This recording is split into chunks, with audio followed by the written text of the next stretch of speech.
ഞാൻ CMA ബേബിയെ അഭിനന്ദിക്കുന്നു. കാരണം ഒരു മലയാളിയായ ഒരാൾ CPMൻ്റെ ജനറൽ സെക്രട്ടറിയായി തിരഞ്ഞെടുക്കപ്പെട്ടു. അദ്ദേഹം എൻ്റെ ഒരു സുഹൃത്തു കൂടിയാണ്. ഞങ്ങൾ വിദ്യാഭ്യാസ മന്ത്രിയായിരുന്നപ്പോൾ ഞാനും നിയമസഭയിലുണ്ടായിരുന്ന ഒരാളാണ്. അദ്ദേഹത്തിന് എല്ലാ ആശംസകളും നേരുന്നു. ഞാൻ കരുതുന്നത് അദ്ദേഹത്തിനെ പോലെ ദേശീയ തലത്തിൽ പ്രവർത്തിച്ചിട്ടുള്ള ഒരാൾ കോൺഗ്രസ് നേതൃത്വം നൽകുന്ന ഇന്ത്യ മുന്നണിയുടെ ഭാഗമായി നിന്ന് പ്രവർത്തിച്ച് വർഗീയ ശക്തികൾക്കെതിരായ അതിശക്തമായ നിലപാടെടുക്കും എന്നുള്ളതാണ്. പക്ഷേ പ്രകാശ് കാരാട്ടിനെ പോലെ പിണറായി വിജയനെ പോലുള്ള ആളുകൾ അദ്ദേഹത്തെ പുറത്തു നിന്ന് നിയന്ത്രിക്കാൻ ശ്രമിച്ചാൽ അദ്ദേഹത്തിന് ആ തീരുമാനവുമായി മുന്നോട്ട് പോകാൻ പറ്റില്ല.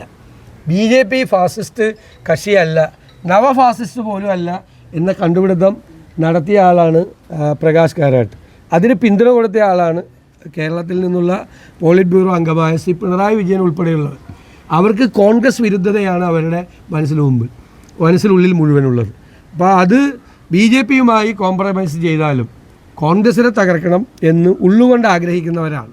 അവരുടെ ദൂഷിത വലയത്തിൽ പെടാതെ മുന്നോട്ട് പോയാൽ CMA ബേബിക്ക് ഒരു സെക്യുലർ നിലപാട് ദേശീയ തലത്തിൽ എല്ലാ മതേതര പാർട്ടികളും എടുക്കേണ്ട ഒരു സെക്യുലർ നിലപാട് എടുക്കാൻ കഴിയും.